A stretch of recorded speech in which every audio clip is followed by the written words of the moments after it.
This episode is brought to you by Lumina Growth Lab. At Lumina, we help professional learning and development companies who are struggling with predictable lead flow, breaking out beyond their network, and a sniper approach to attracting the ideal clients so they can have a smoother sales process, finally have scalability, and ultimately take their business to the next level.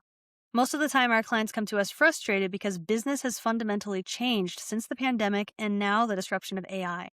But with the right strategy and support, they're able to confidently add new channels of lead generation, leading to a packed pipeline that creates sustainable revenue and year-over-year growth for cheaper than ever before because of the use of AI technologies. If that sounds like you or someone you know, connect with me on LinkedIn, and I'd be happy to have a conversation with you about unlocking your business's potential. Now, let's dive into today's episode. Welcome to the Marketing Matrix. I'm your host, Lisanne Murphy, and today I am joined by the wonderful and incredible, talented, and one of my favorite new people that I've brought into my life, Deborah Price. Deborah, thank you so much for coming onto the show today. Thank you, Lisanne. It's wonderful to be here with you. Guys, I am seriously so excited for you to meet this powerhouse woman. I had the opportunity to meet Deborah recently, and we've had an opportunity to spend some good time together to really dive into the evolution of her business and what she's doing in the world and the global reach that she's been able to attain with the methodologies that she does. And I think, just on a personal note, one of my favorite things about Deborah so far is just how down to earth she is. She listens to the people that she serves, and she truly helps them. And so I'm really excited to have her give you guys a bunch of value today on the podcast. So let me take a moment to introduce this powerhouse woman, and then we're going to rock your world. Okay, so get ready. So Deborah Price is the pioneer of the field of behavioral money coaching. As a certified money coach, CMC, and founder of the Money Coaching Institute, she provides money coaching, business consulting, and training to individuals, couples, and businesses. The Money Coaching Institute has trained over 2,500 certified money coaches in 42 countries. I am seriously just amazed at the scale that this has come, and I'm really excited to and just honored to have you on the Marketing Matrix. So thank you so much for coming today. Thank you so much, Lisanne. And by the way, just thank you for such a complimentary introduction. I really appreciate it. Absolutely. I appreciate that. Well, you're a valued part of my network always now on. I did want to mention as well, guys, that she is the author of a few books. So I want to make sure that I give special mention to these as well. So she's the author of Money Magic, which is about unleashing your potential for wealth and prosperity. The author of Money Therapy, using the 8 money types to create wealth and prosperity, and The Heart of Money, a couple's guide to creating financial intimacy. Oh my gosh, that's so great. And Start Investing Online Today. So man, those are all you did a great job on those titles. Like those are You. good. I need to go get them all. Okay, so Deborah, tell me, I would love to know, do you have like an origin story of like the moment that you realized that like helping people understand how to manage money was like your life calling, essentially? Well, it's interesting because there were two moments. First, when I became a financial advisor and I was a licensed investment advisor for over 20 years, I knew that I wanted to help people with money because I came from a family that knew nothing about money. We didn't talk about money. Nobody taught us anything. And I thought that that was unique to my family. And then I learned after I became an advisor that this is a systemic issue. Like most people grow up in families where you either don't talk about money and or you don't have the messaging or modeling that you need. And so we go out into the world largely unprepared to navigate the field or subject of money at a practical level. And then about the third year into working as an advisor, doing planning and money management, et cetera, I had an aha moment when I began to realize that regardless of my clients' wealth or lack thereof, regardless of the social or economic circumstances of my clientele, they all had pervasive emotional or behavioral money issues. And the reason that was easy for me to identify was simply because I went to school to become a therapist originally and ended up switching directions, ironically, and became a financial advisor, which was weird in and of itself. But I think it was all part of the divine plan in some way. Because if I hadn't been a financial advisor, I wouldn't have had the capacity to see up front and close and friendly all the dynamics that people had around money. And then, of course, I switched gears and started the Money Coaching Institute. It'll be 26 years in January. I love that. Okay, so what is money coaching? Like, can you give me just like a brief overview of like, because I'm sure like people know what the words money and what the words coaching means, but I Right. would love to hear like what that means to you in terms of like what your organization is seeking to achieve. So, money coaching is a methodology that I developed as a result of observing people's patterns, behaviors, and emotions. And I needed to find a way to be able to gain access to what that was about that was easy and that I didn't need a pick and a shovel to do it with, right? Because people are very reluctant to talk about money and share at a deeper level. So I knew I had to find a way to get under the hood, so to speak. So I developed a methodology that I now train in, and that methodology in about 4 to 5 sessions allows you to identify, name, and ultimately change and transform whatever patterns, behaviors, and emotions that are sort of driving the person at a more subconscious than conscious level. Because as it turns out, the subconscious is far more influential around our behaviors around money and why we do or don't do the right things than the average person out there realizes. So the methodology is what the money coaching process is, and the people who've been trained by me are authorized to use that methodology.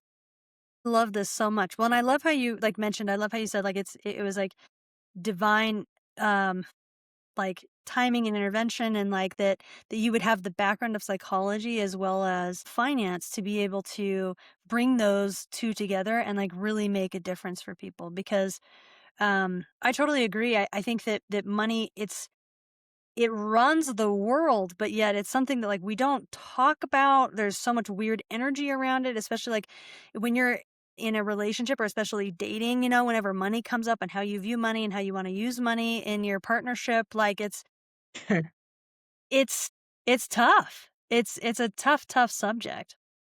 And especially with couples, because you really don't come to a relationship with just your patterns and the other person's patterns.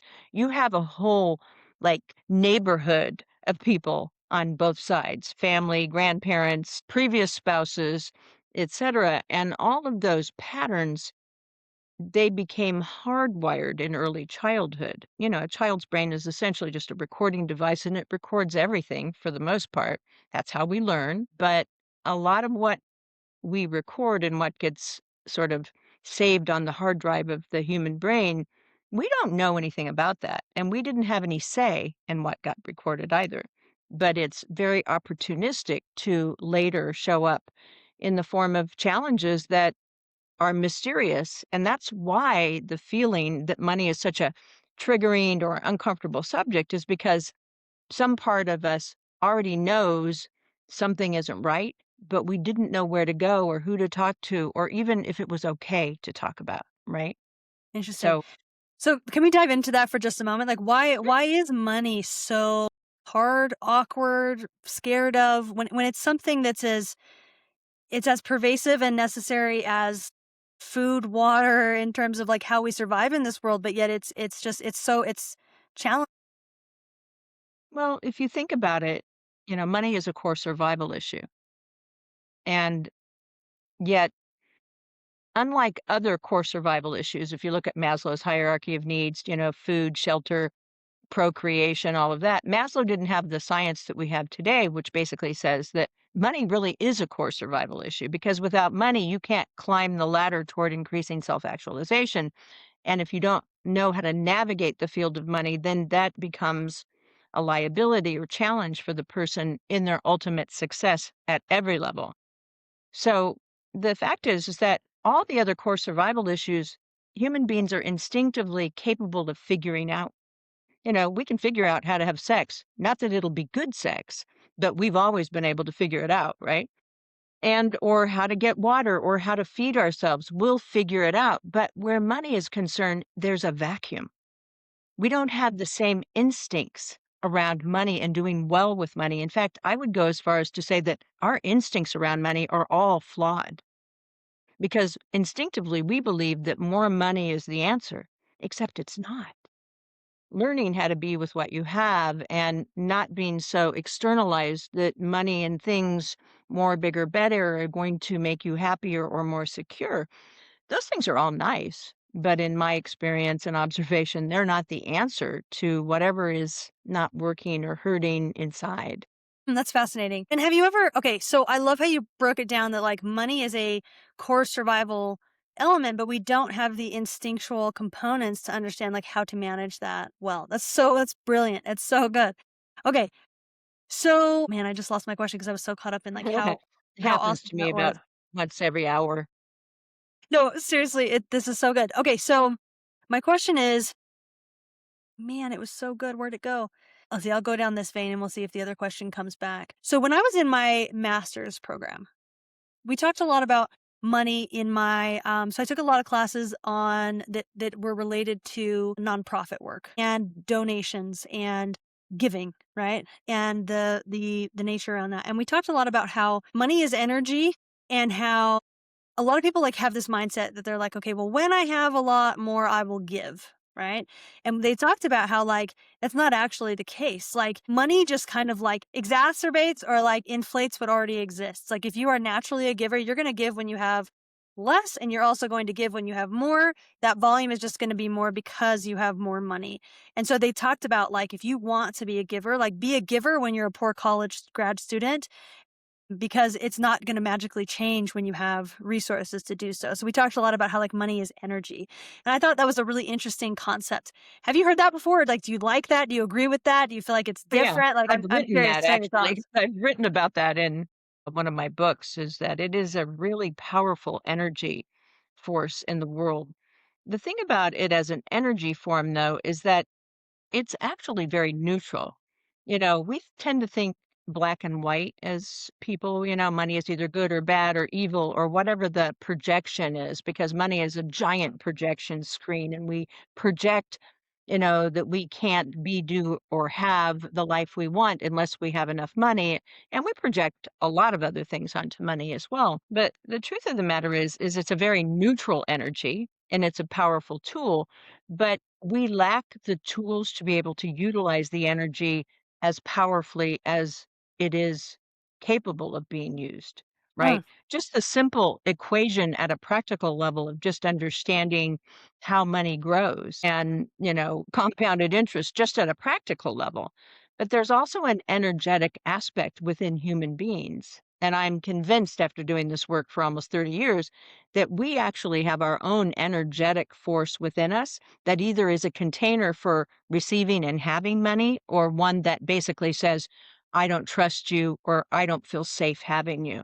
And people have these dynamics internally that make the energy that money has as a potential be underutilized, misutilized, or never utilized. And mm, I think this is one of the reasons we live in a world where poverty is so pervasive.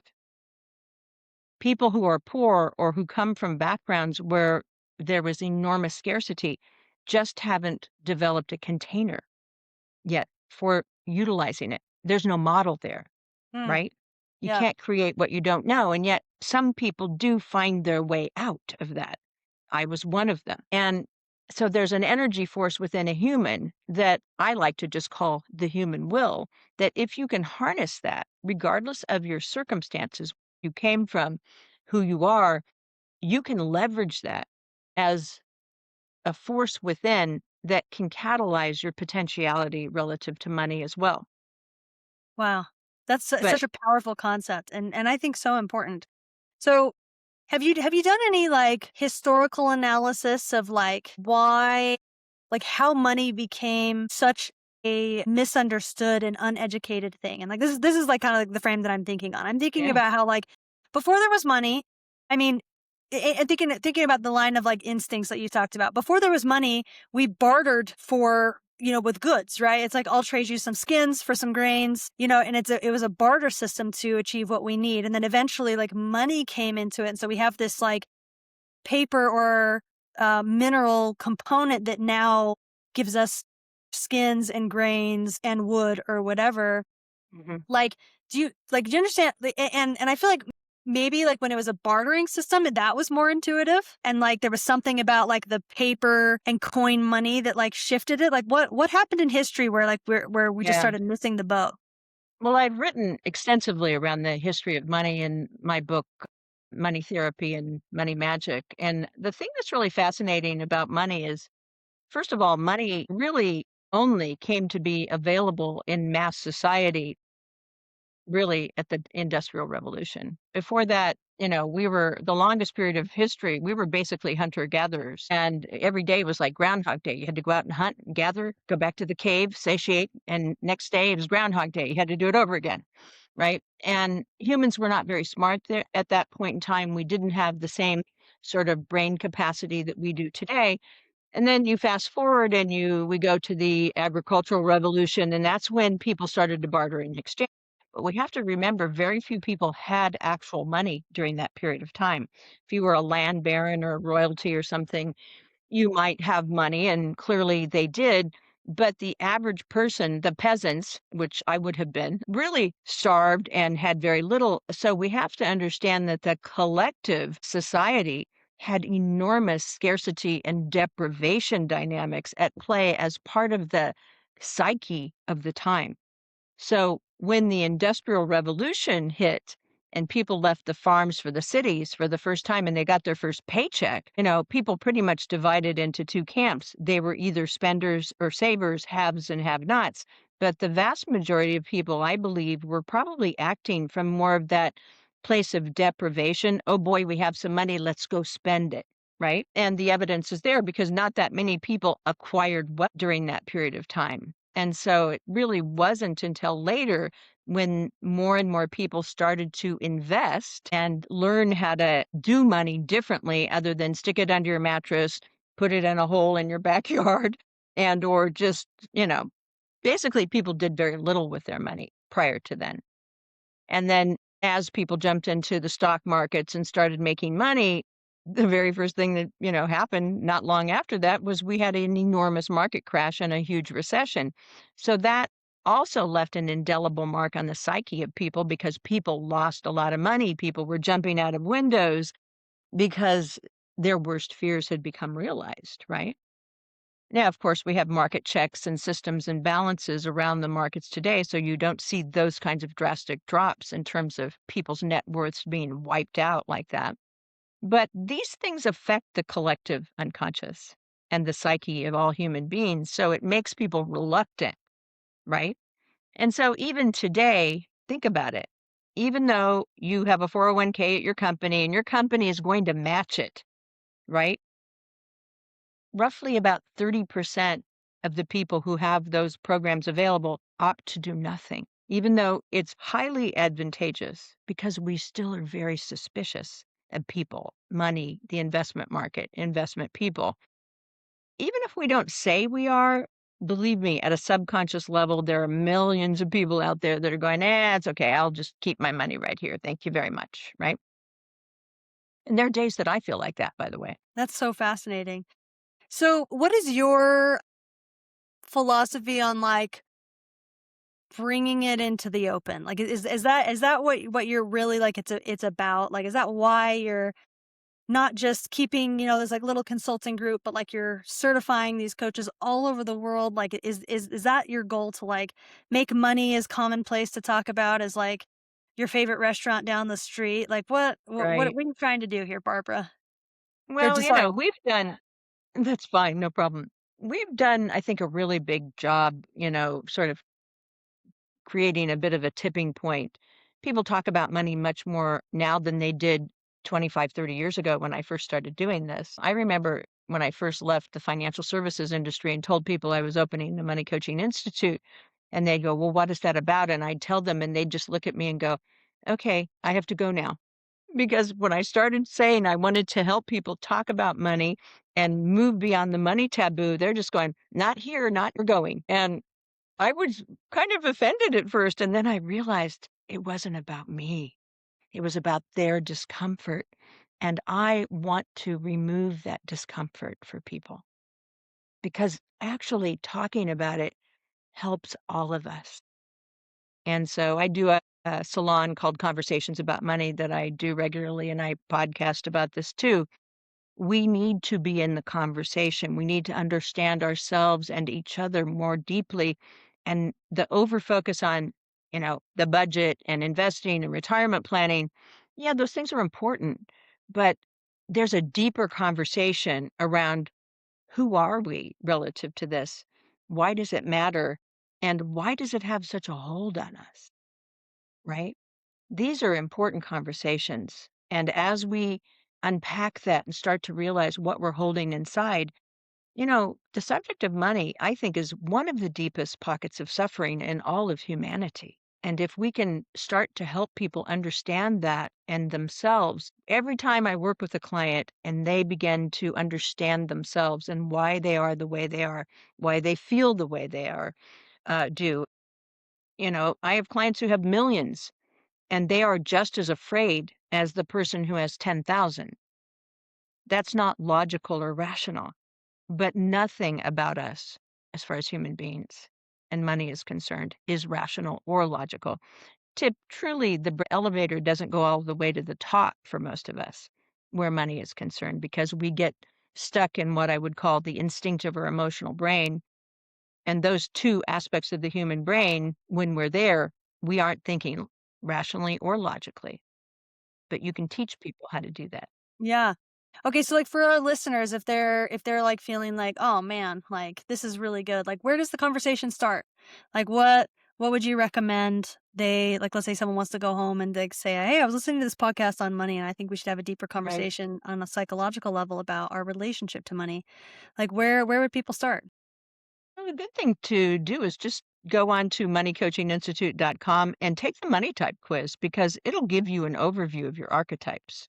And we use money types or archetype as a way of helping people understand their behaviors. So it's not your personality and it's not fixed. So just know that. And so that's the beginning of a conversation because then you can begin to understand. And we give free consultations, by the way. And that conversation opens the door to what might be possible if you understood these dynamics. And then, even more, if you were to receive coaching, how life could be different if you could transform whatever parts of that archetypal profile are no longer serving you. And that's where the opportunity really is for people. I love that so much. Well, and what I love is like it's hard to understand something or have a conversation about something unless there's a name for it, right? And so like by having that assessment that like gives you like the archetypal type, right? You now have a name for your orientation towards money and how you view it, which is a really really powerful place. I love that you've created that. It's remarkable.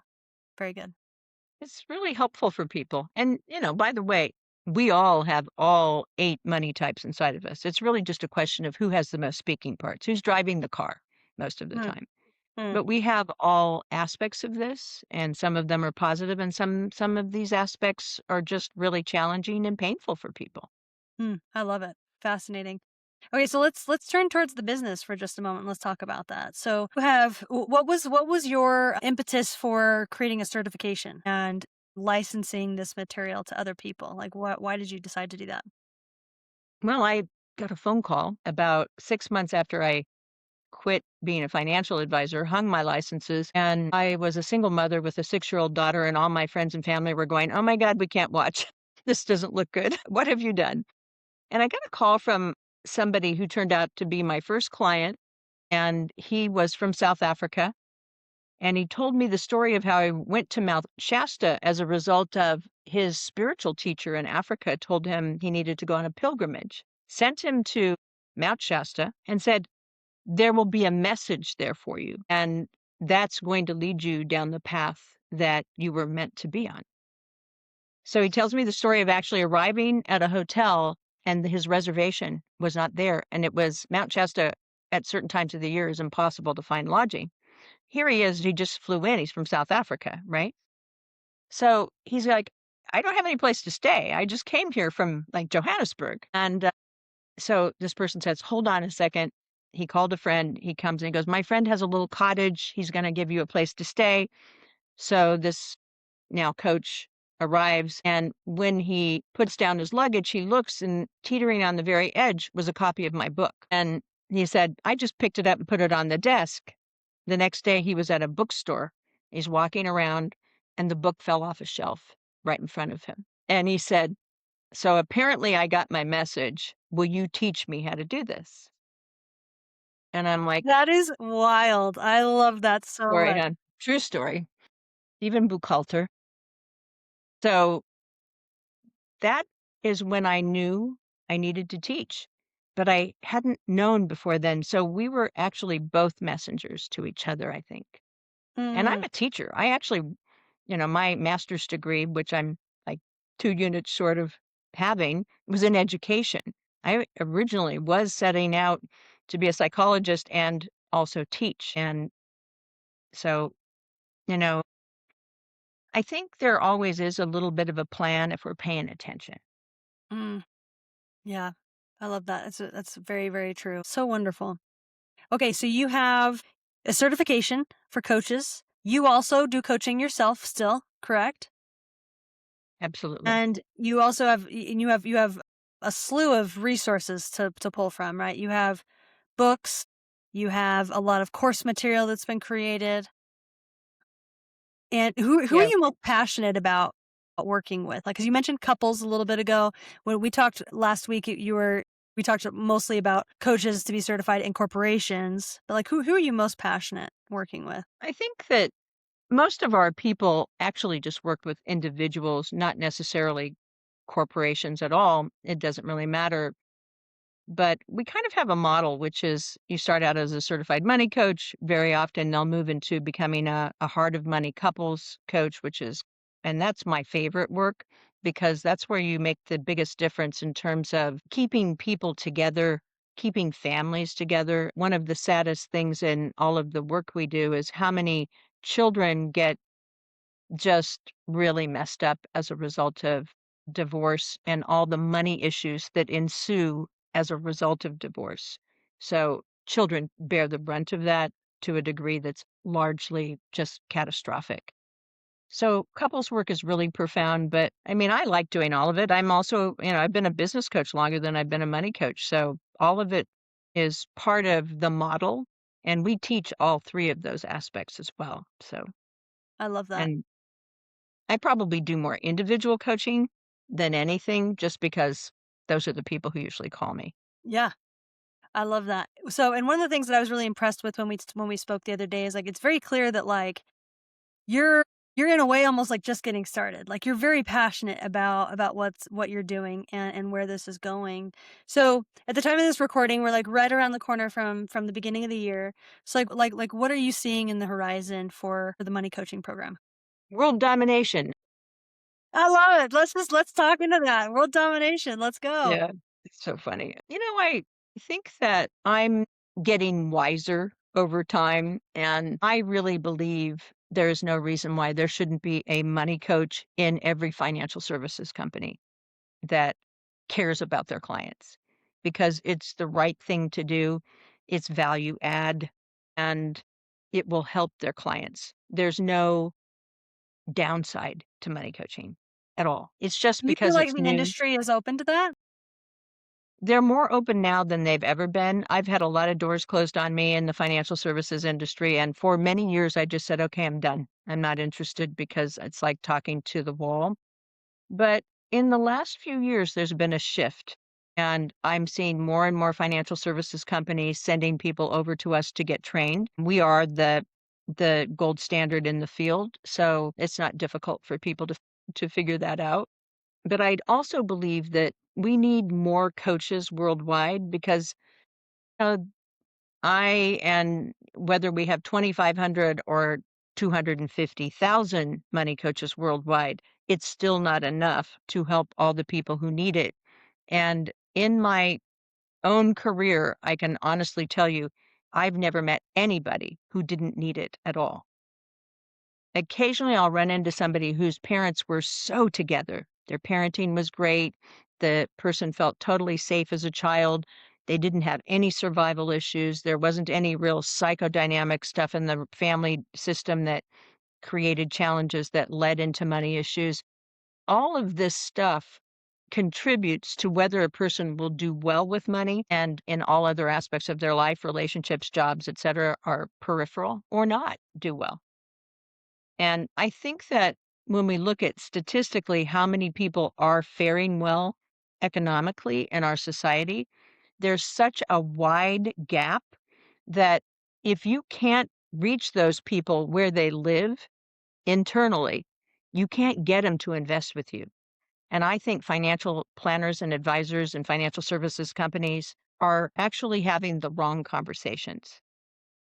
That if they started looking at the emotional behavioral aspect, they can start actually creating the conditions for people who might not be willing to have a planner or advisor or use them as an investment manager. Those people would start to move over. But the challenge is that many financial services companies in general will give a lot of lip service to this, but financial planning and the practical side of money is a symptom. When people are not doing the right actions there, it's a symptom. It's not the real problem. And you can't solve the more emotional or behavioral dynamics with a financial plan. It's not going to Mm, work. Most of those financial plans never get implemented. They sit in a drawer and they collect dust. And you could line up 100 financial planners right now and they would agree with me. So yeah, well, we and know what the go ahead. and like you said, right? Like you see the same psychological issues happening with someone that has $20 million versus $20,000. And so it's not a zero after your number That's problem. right. Like it's much deeper than that. That's right. Yeah. So amazing. Man, this conversation has been so enriching to me personally and fascinating. And I'm someone like I'm working on my money literacy and skills. I personally like talking about money, even though sometimes it makes Good. me uncomfortable, but I like talking about it. And so it's been really fun to just have an open and honest conversation about it from a psychological perspective, a historical perspective, a financial perspective. And I really just honor the work that you've done and are doing. Thanks. And I'm really, really hope that many, many, many people listen to this episode because I think that shining a light on this will only help couples, families, communities, humanity at large. So thank you so much for bringing everything that you have to the table today. Thank you, Lisanne. I really appreciate you. So for people that want to get in touch, find your books, take the assessments, like give us the details. Where's the best place to go? Well, my website is moneycoachinginstitute.com. And if you want to learn a little more about us, you can definitely also go onto LinkedIn and just look up Deborah Price, the Money Coaching Institute on LinkedIn. And, or like I said, take the money type quiz, put your name and email address in the form, and I'd be happy to, myself or one of my staff will reach out to you. So that's a good place, and my books are all available on Amazon, although I'm being told that some of my books are actually sold out right now, but don't worry, we'll get some more. I love it. That's fantastic. Well, guys, I will drop all of those links that Deborah mentioned in the episode notes so that you can link out to those directly, if you're interested. And I hope you are because this is just an important thing we need to look at, right? And it impacts our daily lives and our relationships and our profession. So again, Deborah, thank you so much for coming and for Thank being such you. a sound voice of wisdom. And for those of you that listen today, we know that your time is valuable. So for you to spend some time with us absolutely means the world. So until next time on the Marketing Matrix.